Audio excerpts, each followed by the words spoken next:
warahmatullahi wabarakatuh. Pada hari ini BRV akan menerangkan tentang indeks harga dan inflasi. Oke, yang kita bahas ini indeks harga. Apa sih indeks harga itu?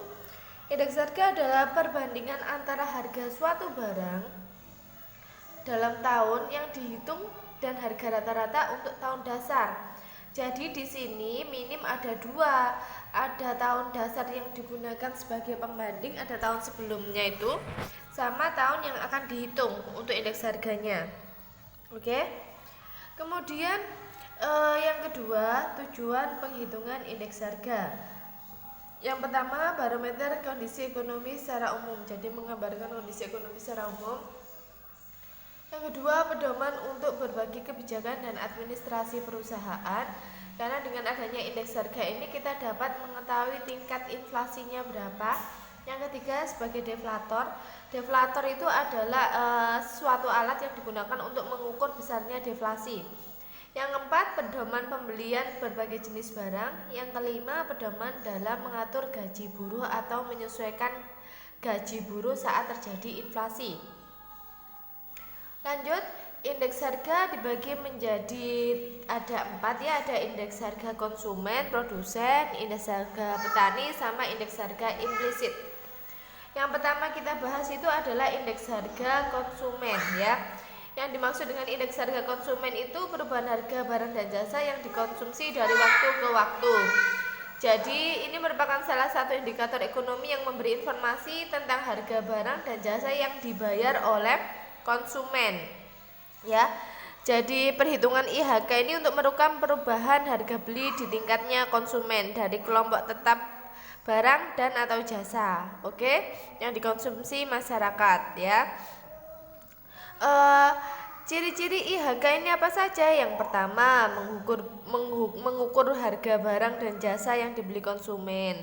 IHK itu meliputi barang atau jasa domestik, barang impor, serta komponen biaya-biaya bunga dalam IHK mewakili biaya perumahan. Oke. Kita lanjut yang kedua, indeks harga produsen. Karena di sini produsen, ada kata produsen, maka angka indeks yang menggambarkan tingkat perubahan harga pada tingkat produsen.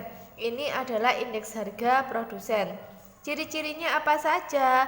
Yang pertama, untuk mengukur tingkat harga barang yang dibeli produsen meliputi bahan mentah, barang setengah jadi, ataupun bahan pembantu.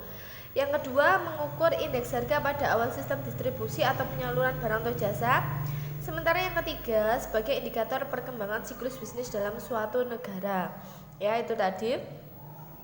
Nah, setelah itu selanjutnya ada indeks harga petani. Indeks harga petani ini dibagi menjadi dua, ada indeks harga yang dibayar sama diterima petani. Kalau indeks harga yang harus dibayar oleh petani itu angka yang menunjukkan sejumlah harga agar petani dapat melakukan proses produksi pertanian. Sementara itu indeks harga yang diterima oleh petani merupakan angka yang menunjukkan sejumlah harga sebagai perkiraan penghasilan petani dari penjualan hasil produksi pertanian tersebut. Ketika indeks harga yang diterima petani ini lebih besar daripada yang dibayarkan oleh petani, berarti petani bisa dikatakan makmur ya. Selanjutnya ada lagi indeks harga implisit. Ini ya, indeks harga implisit yaitu indeks harga yang menunjukkan tingkat harga barang atau jasa dari waktu ke waktu. Ya, jadi pada data indeks harga implisit ini diperoleh dengan membandingkan PDB ya, nominal harga yang berlaku pada tahun tertentu dengan PDB real atau PDB harga konstan. Oke. Selanjutnya indeks harga implisit ini mewakili semua jenis harga, harga konsumen, produsen, perdagangan, dan lain-lain.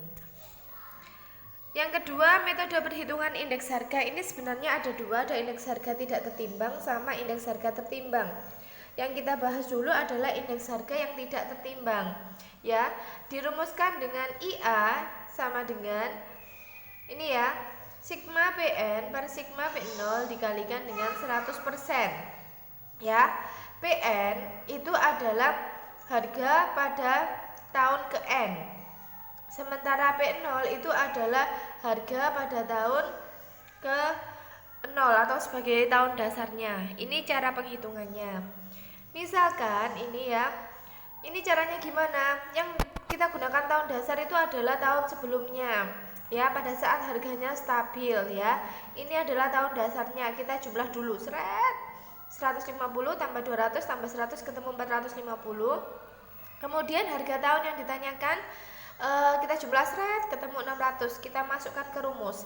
Jadi perhitungannya sigma PN per sigma P0 kalikan 100%. Jadi 600.000 per 450.000 kali 100% sama dengan 133,33%.